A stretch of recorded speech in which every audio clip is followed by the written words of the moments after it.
수능에서 영어는 다시 점수가 안 나오잖아요. 이렇게 등급만 나오고 절대평가라 가지고. 근데 제 가채점 결과로는 제가 였어요. 저는 아직 절대평가가 아니었어가지고.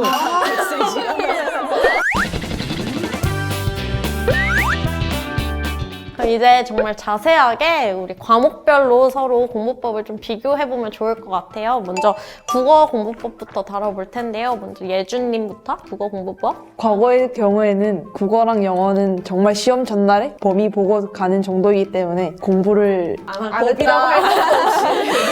아니 근데 그 정도로 경험이 공부를 없어요. 안 해요? 그냥 수업 평소에 열심히 듣고 필기 열심히 했다가 오히려 상위권인 애들일수록 시험 전에 여유로우니까 하루 정말 많이 보면 일주일 전에 한 번 보는 정도? 저도 한 1회독, 2회독 하고 많이 하면 2회독이었고 정말 수학, 과학만으로 벅찬 친구들을 안 보고 가는 거죠. 저 수학 과학이 너무 많으니까. 그쵸. 수학 일단 과학만 시수 하기도 비중만 바쁘니까. 생각해도 엄청난 차이가 나니까. 그럼 국어 공부법은 없는 걸로?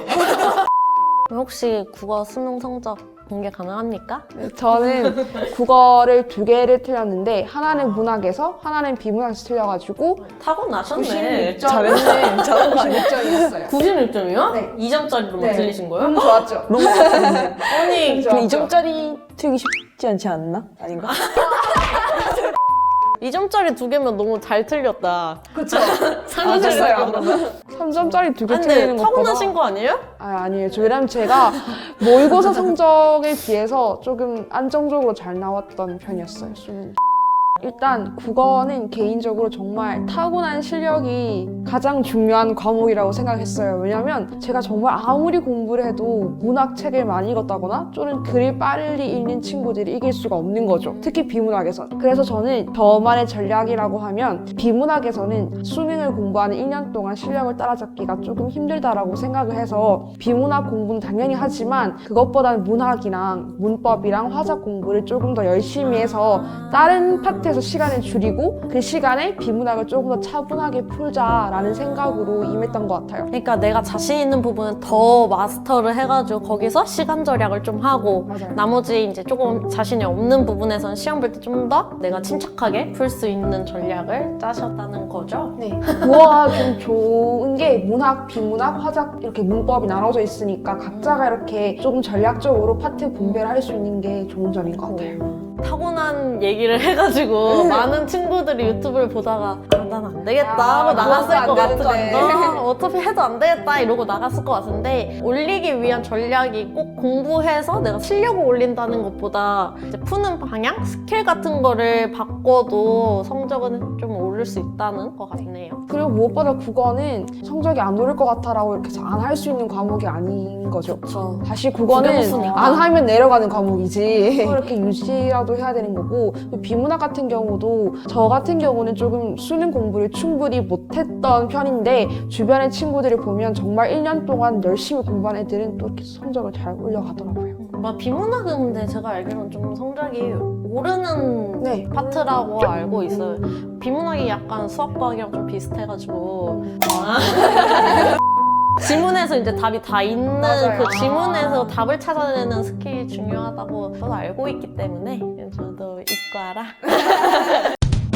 국어 공부할 때 그러면 어떤 문제집이나 뭐 인강 들으신 거 아니에요? 학원 다니셨어요?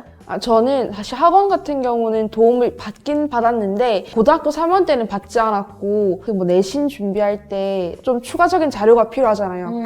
그럴 때만 받았었고 오히려 학원보다는 인강의 도움을 받았었어요. 인강은 무슨 쌤 들으셨어요?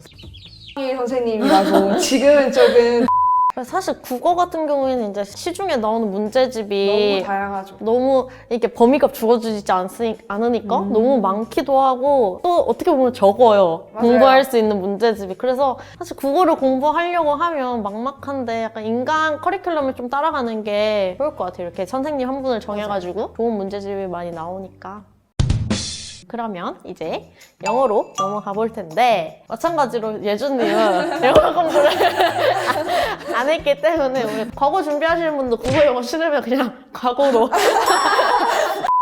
과거 영어가 쉬운 건 아닌 것 같아요. 왜냐면 진짜요? 그냥 오히려 더 어려울 수 있는 게 테드라던가 막 과학 관련된 지문을 뭐 A4 두세 페이지를 그런 걸로 공부를 하거든요. 교과서가 원서를 아니라. 읽어야 되니까 그쵸. 아무래도 문법 구조도 더 어렵고 해서 단어가 진짜 어렵겠다. 그쵸. 그 단어만 해도 정말 한 시험에 공부할 게 많긴 했어요. 아, 그럼 안 하셨다면서요? 하루 전날에 전했죠.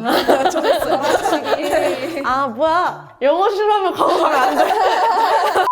근데 상대적으로 애들 공부량이 적기 때문에 하면 확 잘 나오고 안 하면 원래 실력대로 쳐야 되는. 근데 과거는 그러면 수능 안 봐요? 안 봐요. 정시로 대학을 가는 게 당연히 더 잘 나올 리는 없으니까 굳이 정시를 선택하지도 않는 거기도 하고.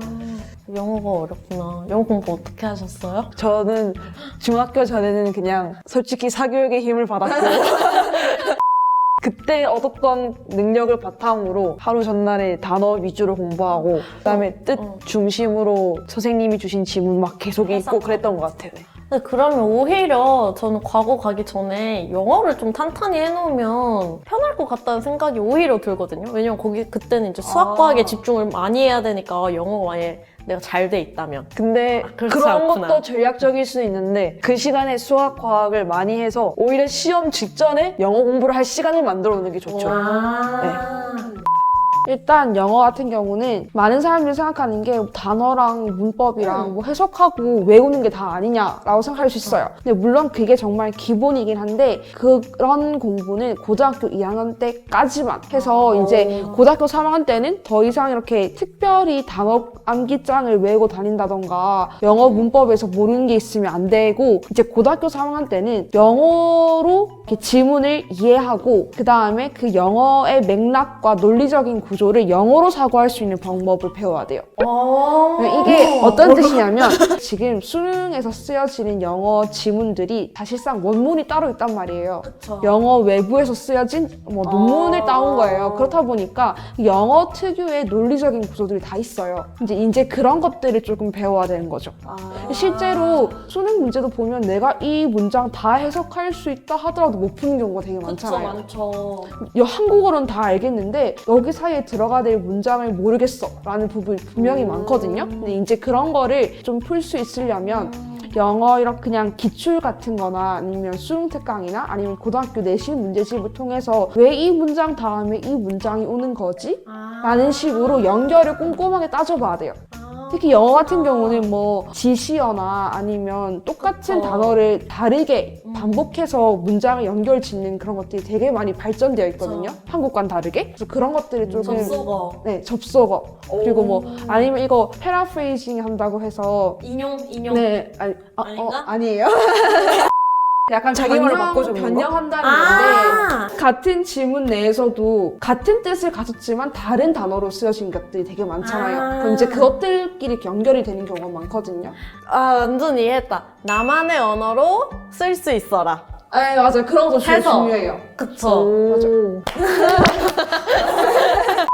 그렇게 이렇게 맥락을 따져가는 공부가 정말 중요해요. 그걸 안 하면 솔직히 3학년 영어에서 절대평가 1등급을 받을 수가 있을까라는 생각이 들 정도로 완전 핵심적인 내용이 그거군요. 논리적인 구조? 논리적인 구조. 어떤 면에서 국어랑 비슷해요. 그쵸. 그치, 언어니까, 그치. 언어니까. 언어니까. 그러면 이제 1, 2학년 때 단어나 문법 같은 거는 아예 마스터를 해놓는 게 기본이고. 네, 이거 그게 조금 편한 거죠. 그때 거기서 많다. 마스터를 해놓고 이제 3학년 올라갈 때 논리적인 구조를 파악할 수 있는 연습을 계속 꾸준히 하는 게 영어 성적의 핵심이라고 말씀하시는 것 같아요. 그럼 이제 마찬가지로 수능 때 영어 성적이 어땠는지 말씀해 주시죠. 수능에서 영어는 사실 점수가 안 나오잖아요. 이렇게 등급만 나오고 절대평가라 가지고. 근데 제 가채점 결과로는 제가 만점이었어요. 저는 아직 절대평가가 아니었어가지고 성적이 안 나와요? 성적이 그냥 이렇게 등급만 나오고 100분위도 안 나와요.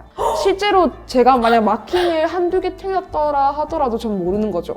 일단 90점에서 100점까지는 같은 점수를 받으니까 100분위가 안 나와요? 네, 안 나올 이유가 없어요. 아는. 그러면 그냥 A, B, C, D까지만 나오고 대학에서도 네. 그냥 그 등급만 보는구나? 맞아요. 근데 저는 일단 가채점 결과로는 만점이었습니다.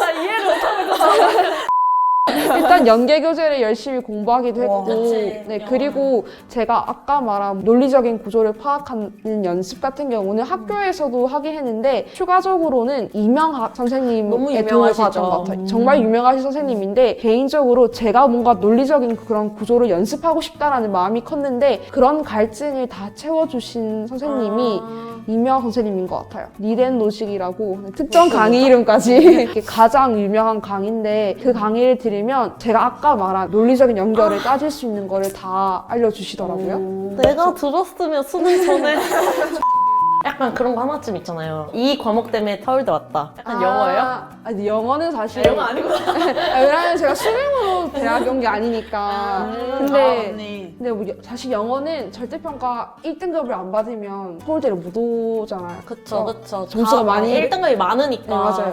간점이 많이 당하니까 사실 필수라고 볼 수 있는 거죠. 그렇죠. 드디어 예준님이 말할 차례가 왔군요. 와.